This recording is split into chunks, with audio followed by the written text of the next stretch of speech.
got time today. Fuck it, I'm crossing the line today. The hate be so real, the love be fake. Be bumping their gums and bumping my.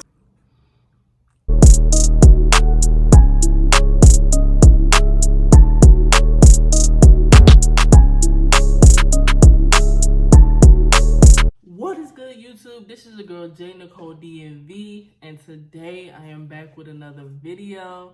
And y'all might be wondering what this second video is that I have been teasing, and I'm going to tell you guys about my military experience. First, I was in the Army. See that? Hold on, let me see if I can get the cap right.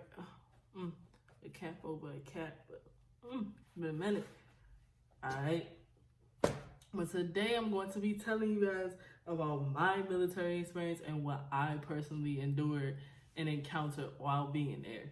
So I will be looking down. You guys will see me looking down. Just had to take a couple notes, just a little reminder of what to talk about, because a lot of things happened during this time.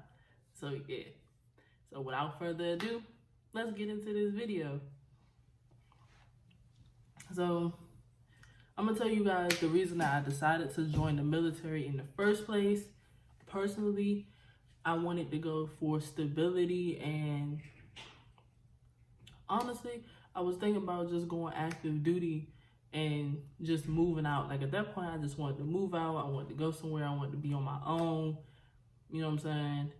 And I thought that was the best way to, you know, do it and like start a career, because I kind of didn't know where I wanted to be, where I wanted to go. I knew college didn't work out for me for real. I wasn't really feeling that at that time. So I decided to, you know, join. I got my ship date. I shipped out on February 18th of 2020. So you guys, my memory might be a little hazy, trying to remember, but you know, stay with me. So as I was sent to basic training in Fort Jackson, South Carolina, which is in Columbia, South Carolina, but I was sent to Fort Jackson, which they called it Relaxing Jackson for some reason. Don't know why they called it that. But they say that Fort Jackson is probably the most chill out of everywhere else that you can go to basic at. So, reception week. I get there, get off the plane, you meet some drill sergeants. You know, they already telling you what to do. They telling you take your earrings out, take your nose ring out. If you got it, take your chains off, your necklaces off, take all this off. They even tell you to make a phone call to like let your family know that you got here. I'm thinking this is my last phone call. I'm like, nobody ever told me I'd get my last phone call like this soon, like right when you off the plane, like this is it. I was like, okay, I wasn't ready. But they put us on the bus. I got there at nighttime. I arrived at basic at like 9 p.m. or 10 p.m. We arrived on the base. We get there. It's this tall, lanky drill sergeant. And this is how they wear their hats. This is how they wear their hat. And they just like, and this is how they look at you. But it's not the specific hat. If I could find this hat or a picture of a drill sergeant, I'ma attach it in here. So yeah, we come across this tall, lanky drill sergeant. He comes on the bus and he's like, y'all got 5 seconds to get the fuck off my bus. It's about 40 people on this bus. It's 40 people on this bus. He's like, yeah, y'all got 5 seconds to get the fuck off. So everybody's sitting there like,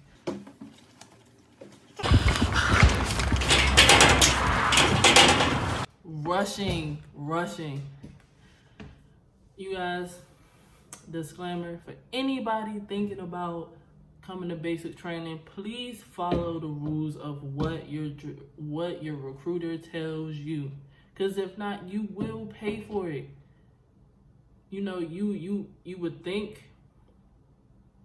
that you need things, but you don't. Your recruiter will tell you, if your recruiter tells you to just bring some underwear and a toothbrush, just bring some underwear and a toothbrush. Don't bring no big bags. Don't bring no duffel bags, because you will pay for it. But we're going to get there, and I'm going to tell you why.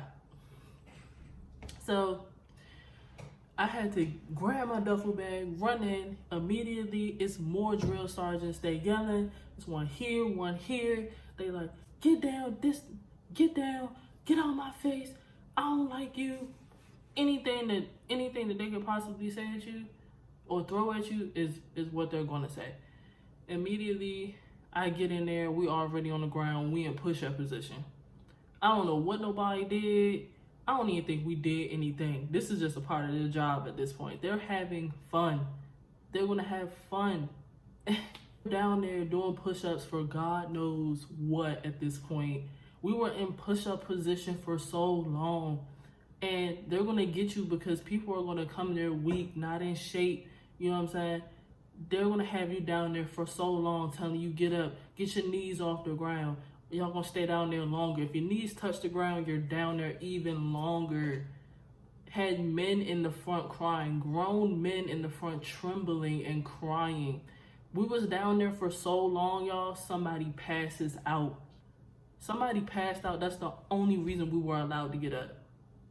That's within the first 10 minutes of me getting off the bus. So we up, they go through these things with you. They read you what you're allowed to have, what you're not allowed to have. They're making you dump everything out your duffel bag. Everything is timed. If they're telling you to untie your shoelace, you got 5 seconds to untie your shoelace and stand back up, or else everybody's dropping. So take everything out your duffel bag, dump it, tell you what to take out, what to throw away, what you can and can't have. Fine, cool. Now, after your stuff is sprawled all over the floor in an order, they tell you to put stuff in your bag back in a certain order, and you got 60 seconds to do so. Everybody, this room is filled with, if it was 40 people on a bus with me, it was like 3 different buses. So you got a room full of people. You know they're not gonna make that time limit. Y'all are not gonna make that time limit. Y'all might as well accept your fate. Just accept your fate. So at one point, my arms got so worn out, and I didn't have the best upper body strength. I was tired, y'all. Like, I started to tear up. I was like, like, I had dropped to my knees, and the drill sergeant got down and looked at me and said, I swear to God, if you don't get up, I'm gonna break your face in. It was at this moment that he knew. He f***ed up. I was like, break my face in then. I know, for real. So after they search your bag, you guys are going to do paperwork on paperwork for the rest of the night. They're going to sit there and sleep deprive you the first 48 or 72 hours, I believe. You're not at boot camp yet. This is reception. They're just going to have you up. They're going to have you up, moving around, even sitting, just to take care of little things that you need to take care of. I believe we even started getting small things like a laundry bag or a duffel bag, socks, certain small things. It definitely wasn't the uniforms, but we definitely got small things for us to wear. So that lasted until like 3:30 a.m. Military day starts at 4:30 a.m. So by the time they done with me, they give me a sheet and a blanket for my bunk. And they're like, go put your stuff away. I mean, if y'all want to try to go to sleep, you can, but You got to be up in an hour, back downstairs in formation. I'm like, I didn't even try. I went upstairs, put my stuff in the locker. I sat there, probably sat on my phone for a minute because they didn't take your phones as of yet. I sat on my phone for a minute and went back downstairs and got in formation. February, it is cold. 4:30 in the morning out there like, and they will look at you and be like, "You cold, trainee? That's too bad. It's not cold." So that was the first 24 hours. Like I told y'all, you know, the first 48 to 72 hours, you're just up doing. You fall asleep, they waking you up. And if you fall asleep, they're having you, they're waking you up, and they could possibly smoke you, which is just corrective action or corrective training, like making you do push-ups, sit-ups, crunches, or whatever. They'll probably make you do that, but if not, they're gonna have you stand in parade rest, which is, you gotta stand exactly like this. So if you fall asleep, you know what I'm saying, they will get you. And it don't gotta be just your drill sergeant.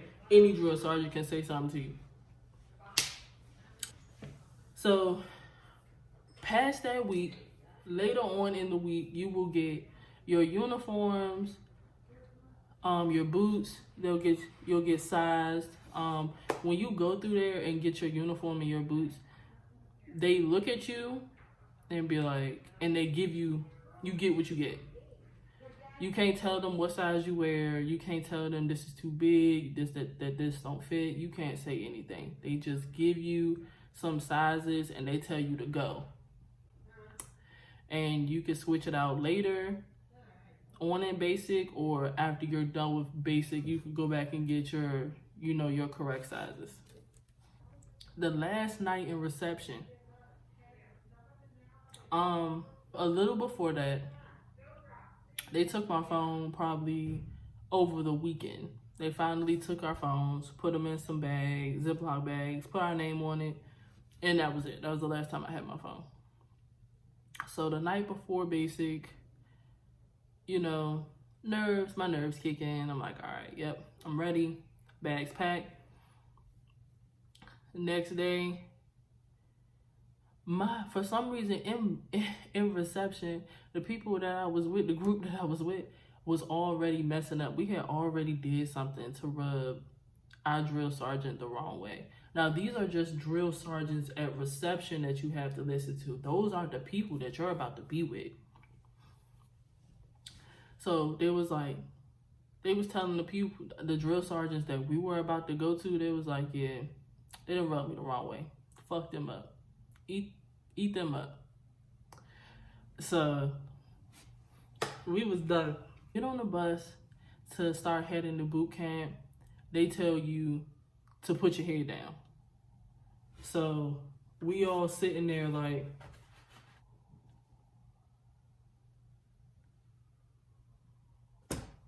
to try to see where we're going, because we're on base and we knew that it wasn't that far.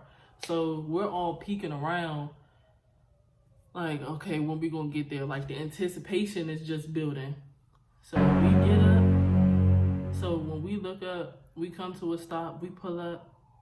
Mind you guys, this is why you listen to your recruiter and do not bring all this stuff.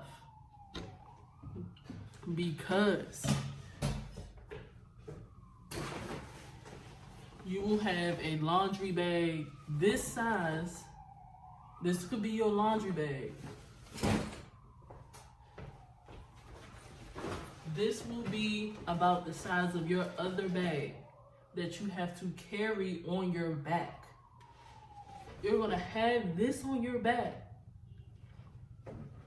And I had this same duffel bag, still got the tag on it from basic and everything. I had this duffel bag in my hand, full. This is full to the max because it got your uniforms, it got your boots, it has everything in it that they've issued you. Run down to your platoon. You have to run with all this in your hand. So this is me.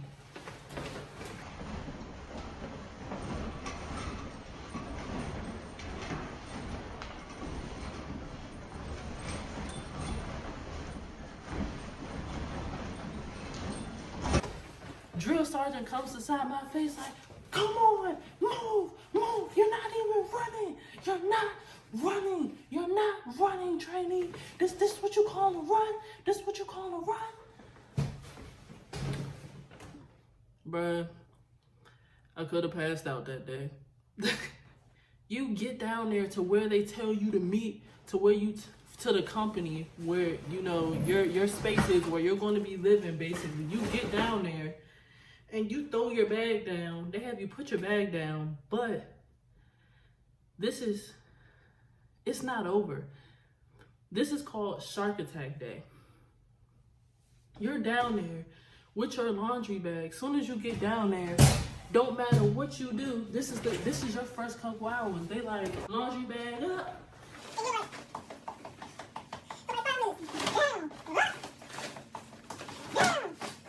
Bruh, I lied to you not. Then they'll make all your clothes, all your stuff, all your luggage. You're down there doing that for like 20 minutes until they feel like making you stop. That was not a good day. Not for me anyway. I wanted to throw almost everything away in this duffel bag that I had. When you get there, that is Shark Attack Day. Well, then that starts your week of being in red phase, which in red phase, you're going to get in trouble for any and everything because you don't know anything. And that's why it's all mental. You're going to be tired. They're going to literally throw anything at you that they know that you're going to mess up or that you don't know. And they're going to make you pay for it. They're going to give you that corrective action, that corrective training. So after we leave from, you know, being downstairs, having us go up, down with our bags, with our laundry bags, we go upstairs to, you know, meet our real drill sergeant, see who we're going to be with, our bay, our headquarters, our classroom, basically, because they separate you by drill sergeants, colors, platoons. And I go upstairs, and in a matter of minutes, I can't even tell y'all what we messed up on or what it was. He closed the door, and he was like, I'm about to make these walls sweat, trainee. I'm like, what? Y'all looked around in confusion. He closed the door. Burpees, push-ups, sit-ups. They got something called the V-up. We learned how to do, you know, all the PT things that you're supposed to do. We learned them that day. We were sweaty in those green uniforms. We were so sweaty. It was so stinky. It was musty. We were done. Smoked us to death. We were so done that was when I had to make my last phone call. Y'all, I'm so tired. I'm so out of it. I call my girlfriend and my sister to try to give them the address so that they could get the people to write me. And I was talking so fast and so out of breath and so over it that they couldn't even get it. Like, I couldn't even get it out. I was like, Charlie, company, 135, dash, underscore. Like, ain't no dashes, no underscores, and nobody's address. I was on the phone like, yeah, because you only had 60 seconds. As you're on the phone trying to get all of this out, like, you only have 60 seconds to do so. And after I did that, so I ain't even get a chance to, you know, receive no letters until like 3 weeks later, until I actually start sending letters from where I was at. But being in South Carolina, I think it took 2 weeks for me to send a letter and it reached them, and then for me to get a letter back. Yeah, it starts in phases. Red phase is the first one, then you transition to white phase, which gets a little easier. And I'm gonna go into that, and I'm gonna also tell y'all how COVID affected my experience at basic training in a part 2. So if you guys want a part 2, like and comment below, let me know, and I will tell you guys a part 2 about my experience and being there during COVID. Until next video, I am out. I will see you guys later. Thank you for watching.